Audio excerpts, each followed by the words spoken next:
Hey Reddit, my name's Mia, 26F, and up until last night, I thought I had a decent relationship with my older sister, Vanessa, 29F.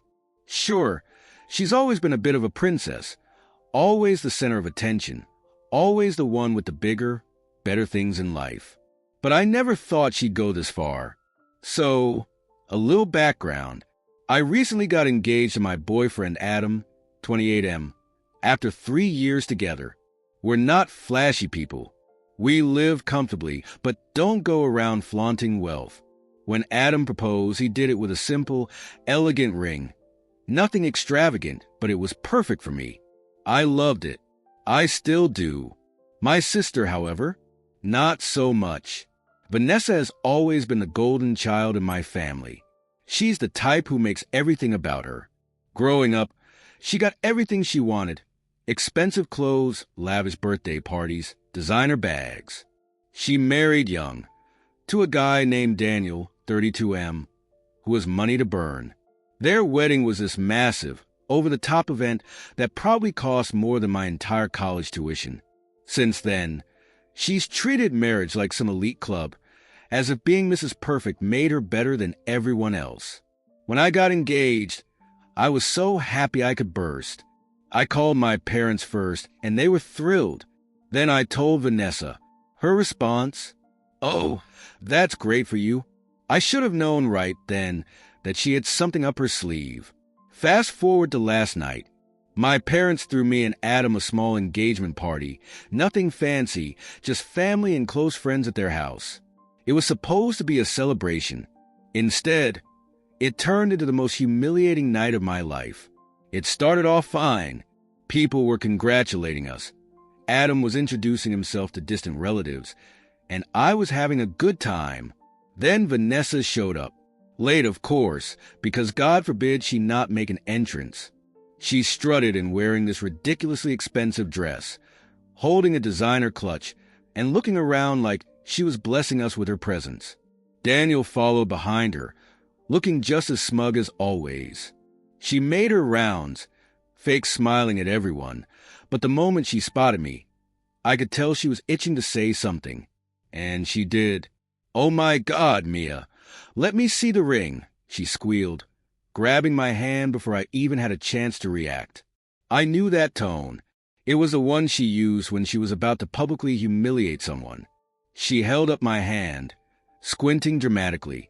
"Oh, wow, that's cute." I felt my stomach drop. A few people around us got quiet. I forced a smile. "Yeah, I love it." She let out this high-pitched fake laugh. No, it's sweet. Very humble. Then she turned to Adam. "Where did you get this?" "Etsy." Adam stiffened beside me. But before he could say anything, she kept going. "I mean, it's just so small. I can barely see the diamond. But hey, if Mia likes modest things, then that's what matters." Laughter. Actual laughter from a few of her friends who had tagged along. My face burned, but I refused to give her the reaction she wanted. "I love my ring, Vanessa," I said calmly. "Not everyone needs a rock the size of a small planet." She pouted in mock sympathy. "Oh, honey, no one's saying that. It's just, some people value quality over." I had to cut her off before I either started crying or slapped her in the face. "So, Vanessa, how's your marriage going?" Her smile faltered for a split second. Then she flipped her hair. "Oh, wonderful, as always." I wanted to shove my phone in her face right then and there, but I held back. See, Vanessa thought she was untouchable. She thought she could belittle me, mock my engagement, and walk away unscathed. What she didn't know was that I had something that would wipe that smug grin off her face for good. 2 weeks ago, I accidentally stumbled upon something huge. I was out with a friend at a cafe across town when I saw Vanessa, except she wasn't with Daniel. She was with another guy, and not just having coffee, she was kissing him. Full on, hands in his hair, kissing him. I froze, barely believing what I was seeing. Then, without thinking, I pulled out my phone and recorded a short video. I didn't plan on using it at first. Maybe she had an explanation. Maybe I didn't have the full story. But then last night happened. Vanessa spent the rest of the night making snide comments. Whenever someone complimented my ring, she'd loudly mention how some men just don't prioritize quality. Every time Adam tried to engage in a conversation, she'd steer it toward how amazing Daniel was, subtly implying that I was settling. By the time dessert was served, I had had enough. I stood up, clinking my glass for attention. I just want to thank everyone for coming tonight. I started. It means so much to Adam and me to have such wonderful friends and family here to celebrate with us. Polite smiles, nods, a few, as Vanessa, of course, rolled her eyes. But I continued. Before we wrap things up, I'd like to share a special moment from this past month. Something truly unforgettable. I pulled out my phone and connected it to the Bluetooth speaker. Vanessa's expression barely changed until the video started playing. And there she was, crystal clear, in HD, making out with some guy that was definitely not her husband. The room went silent. Then, gasps. Someone choked on their drink. My mother covered her mouth in shock. And Vanessa? Her entire face drained of color. She shot up from her seat. "Mia, what the hell?" I smiled sweetly. "Oh, I just thought, since you've been so focused on my engagement, we could all take a moment to appreciate yours." Daniel. Poor, oblivious Daniel. He sat there, frozen, staring at the screen like his entire world had just shattered. Vanessa lunged for my phone, but Adam was faster. He stepped between us, blocking her. "Sit down, Vanessa." His voice was calm, but firm. She turned to Daniel, desperate. "Baby, I can explain." He stood up, so fast his chair scraped against the floor. "We're done." Just like that, he walked out. My parents looked horrified. My mom, of course, went straight into damage control. "Mia, how could you do this?" she hissed. I laughed. "Oh, so I'm the problem? Not your cheating daughter." Vanessa was still standing there, completely stunned, as her perfect life collapsed around her. And for the first time in years, I felt free. But little did I know, the real fallout was just beginning. The second Daniel stormed out, chaos erupted. Vanessa was still standing there, frozen, her mouth opening and closing like a fish gasping for air. My mom had turned a deep shade of red, and my dad looked like he wanted to disappear. Meanwhile, the rest of the party was in full shock mode. Whispers, gasps, some people pretending not to stare while others were openly gaping. Then Vanessa snapped out of it. "Are you out of your mind?" she shrieked, lunging toward me again. Adam was still between us, but she didn't care. Her perfectly manicured nails reached for my phone like she could somehow delete the evidence, right there in front of everyone. I stepped back, holding it out of reach. "Relax, Vanessa. The internet already saw it. That was a lie." But the way her face twisted in horror, so worth it. Mom finally found her voice. "Mia, what is wrong with you?" This was supposed to be a family celebration. I let out a short, bitter laugh. "Yeah?" And Vanessa spent the entire time dragging me, humiliating me in front of everyone. She wanted to make me look small. Guess it backfired. Dad pinched the bridge of his nose, like he was hoping he'd wake up from this nightmare. "Both of you need to stop this. Right now." But Vanessa was beyond rational. She turned on our parents, desperate. "You see what she just did? She ruined my marriage. She..." Daniel's voice cut through the noise. "You ruined your marriage." Everyone turned. He was at the door, looking like he had aged 10 years in the last 5 minutes. His face was unreadable, but his voice? Cold, final. Vanessa rushed toward him, grabbing his arm. "Baby, please. I can explain." He yanked away. "Explain? What exactly are you going to explain, Vanessa? That you've been sneaking around behind my back? That the person I trusted most is a liar?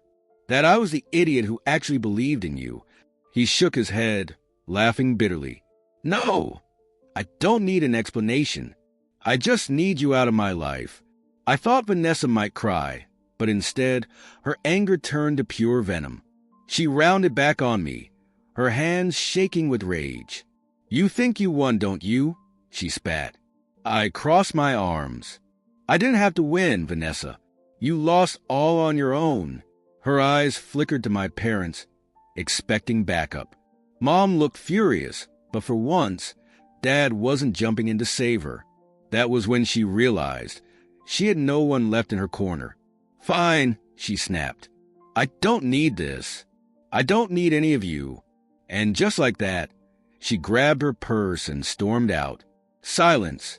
The guests, unsure what to do, started making awkward excuses to leave.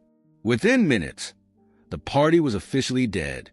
Once it was just me, Adam, and my parents. My mom turned to me with the fury of 1,000 storms. "How dare you?" she hissed. I blinked. "Are you serious? After everything she said tonight? After everything she's done? She's your sister, Mia. You don't air family business in front of a crowd." I scoffed. "Oh, but it was totally fine for her to humiliate me all night. She didn't mean it." "She never means it," I shot back. "That's the problem, Mom. You let her get away with everything. No consequences. No accountability. And look where that got her." Mom turned to Dad, expecting support. "Say something." Dad sighed. "Vanessa did this to herself." Mom's face twisted in anger. "Oh, so now you're taking her side?" "I'm not taking sides," Dad said. "I'm saying Vanessa finally got called out for her behavior. Maybe it's long overdue." I almost couldn't believe what I was hearing. Dad had always been neutral, too passive to deal with the drama Vanessa created. But tonight, he wasn't excusing her anymore. Mom, however, was having none of it. If she hadn't played that stupid video, Daniel never would have left. She snapped, glaring at me. I laughed in disbelief. "Mom, do you hear yourself? Daniel didn't leave because of me. He left because Vanessa was cheating on him." Mom threw up her hands. "You could have handled it privately. You didn't have to humiliate her in front of everyone." I felt my patience snap. "You mean the way she humiliated me?" Silence. Mom clenched her jaw. "You know what? I'm done with this conversation." "Great," I said, grabbing my coat. "Because I'm done with this family." Mom gasped like I had slapped her. "Mia," I turned to Dad. "Let me guess. You're cutting me off now, too?" His expression softened. "No, Mia, but I think we all need space." Mom scoffed. "She's the one who ruined everything." I shook my head. "No, Mom. Vanessa did." I grabbed Adam's hand and we left. By the time we got home, I was exhausted, emotionally drained. Adam pulled me into a hug. "Are you okay?" I let out a breath. "Yeah, I think I am." He kissed the top of my head. "You did the right thing." I smiled, resting my forehead against his chest. "Yeah, I just wish it didn't feel like I lost my whole family in the process." Adam squeezed my hand. "You didn't lose me. And that was enough." I blocked Vanessa's number that night. Blocked my mom, too. I wasn't going to keep fighting for a family that only fought against me. The next morning, I woke up to a single text from Dad. "Dad, give it time." I didn't know if that meant he believed things could be fixed, or if he just hoped we'd all forget. But I wasn't forgetting, and I wasn't forgiving. Not this time. I didn't respond to Dad's text. I couldn't. Not after everything that had gone down. A few days passed in a strange haze. I felt lighter, like a weight had been lifted off my shoulders, but at the same time, there was this gnawing emptiness. Vanessa was out of my life. Mom was furious with me. And even though Dad was trying to be the voice of reason, I knew he wouldn't fight too hard to bring the family back together. Adam was my rock through it all.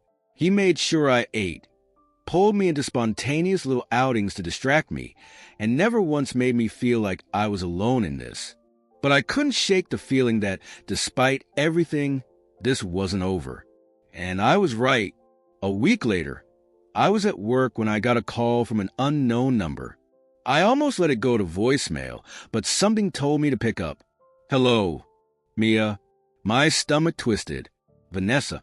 I almost hung up, but her voice sounded different. Not the usual smug arrogance. She sounded exhausted, desperate. What do you want? I asked, keeping my tone flat. A pause, then a deep, shuddering breath. I need your help. I nearly laughed. Help? After everything? You've got to be kidding me. Mia, please, she said quickly. I don't know what to do. I hesitated. As much as I hated her, something about the way she sounded made me pause. What happened? Another pause. Then, her voice dropped to a whisper. Daniel's suing me. That knocked the wind out of me. What? He's filing for divorce, she said, voice cracking. And he's taking everything. For a second, I didn't know how to respond. Daniel was wealthy, way wealthier than Vanessa had ever been, even with our parents spoiling her growing up. She had married him expecting a life of luxury, stability. If he was cutting her off, she was screwed. Okay, I said carefully. And what does that have to do with me? She let out a bitter laugh. Because I know you, Mia. You don't actually want me to suffer. You were angry, I get that. But you don't want me to be homeless, do you? I clenched my jaw. You humiliated me. You insulted my fiancé. You tried to ruin my engagement party. You called me pathetic and mocked my ring in front of our entire family. And now you want my help. She went silent. For a second, I thought she might actually apologize. Then she snapped. You did this to me, she screamed. You played that video. You destroyed my marriage. You made Dad turn against me. And now my life is falling apart because you couldn't handle a few jokes about your stupid little ring. There it was. The real Vanessa. I let out a slow breath. You have never taken responsibility for anything, have you? She scoffed. Oh, give me a break. No. I cut her off. You want me to help you? Fine. Here's my advice. Take this as a lesson. Actions have consequences, Vanessa. You cheated on your husband. You got caught. That's your fault, not mine. You burned every bridge, and now you're finally feeling the heat. So no, I'm not going to help you. I'm not going to bail you out. You don't deserve it. Silence. Then a low, venomous whisper. I hope you rot. And she hung up. I stared at my phone for a long time, then shook my head and put it down. I should have felt triumphant. I should have felt vindicated. But all I felt was nothing. I wasn't sad. I wasn't angry. I was just done. And Vanessa? She was finally getting what she deserved. I didn't hear from Vanessa again after that phone call. No texts, no voicemails, nothing. She had made it clear. If I wasn't going to save her, I was dead to her. And you know what? That was fine. For the first time in my life, I didn't feel the weight of her shadow hanging over me.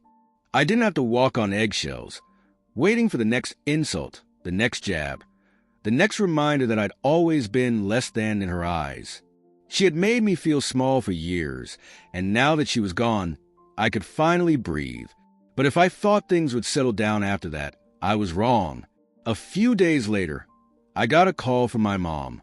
Unlike Vanessa, she hadn't gone completely silent.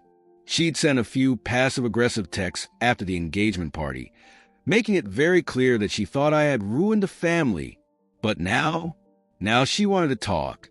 I debated ignoring it, letting it go to voicemail. But deep down, I knew that if I didn't answer now, she'd just keep calling. So I picked up. Mia, she said. Her voice clipped. We need to talk. I sighed. What now, Mom? What now? She repeated, incredulous. You destroyed your sister's life, and you're asking me what now? I pinched the bridge of my nose. Mom, Vanessa destroyed her own life. She scoffed. Oh, sure. Blame her. Like you always do. I actually laughed at that. Are you serious? Mom, Vanessa was cheating on Daniel. That's not my fault. She got caught. That's what ruined her life, not me. Mom ignored that completely. Daniel is suing her for everything, Mia. She has nowhere to go. She called me crying last night, saying she might have to move into an apartment like some kind of... I cut her off. Like some kind of what? A normal person? Welcome to reality, Mom. She made a frustrated noise. You don't get it. She's your sister. You're supposed to help her. I leaned back against the couch, closing my eyes. No, Mom. You always helped her. You always bailed her out. And look where that got her. She never learned how to take responsibility for anything. Silence. For a second, I thought she might actually consider what I was saying. Then she spoke again, her voice colder than I'd ever heard it. Well, she said, if you're not going to be there for family, then maybe family doesn't need to be there for you. I froze. What's that supposed to mean? She sighed dramatically. Your father and I have talked. If you're going to turn your back on your sister, then we don't see the point in continuing this relationship. We're done, Mia. I blinked, processing her words. Wait, you're cutting me off? Because I won't let Vanessa walk all over me again. It's not just about that, she snapped. It's about respect, about loyalty. And clearly, you don't have any. I let out a slow breath. Wow, that's all you have to say? I laughed, shaking my head. Yeah, Mom, that's all I have to say. Then I hung up, and just like that, my own mother cut me out of her life. Adam walked in just as I set my phone down, his expression immediately shifting to concern. What happened? I let out a breath, forcing a smile. Oh, just officially lost my entire family. He sat down next to me, wrapping an arm around my shoulders. You didn't lose them. They were never really there for you. I leaned into him, closing my eyes. He was right. It hurt, but he was right. I'd spent my whole life trying to fit into a family that had never truly accepted me, trying to please a sister who never saw me as an equal, trying to earn love from parents who had only ever prioritized Vanessa. And now I was free. I didn't have to keep fighting for a place in their lives. I didn't have to keep hoping they'd change, because I had finally realized I didn't need them. I had Adam. I had my own future to build. And for the first time, I wasn't going to waste another second chasing people who had never cared enough to chase me back. Vanessa had made her choice. Mom had made hers. And I was making mine. I was moving on.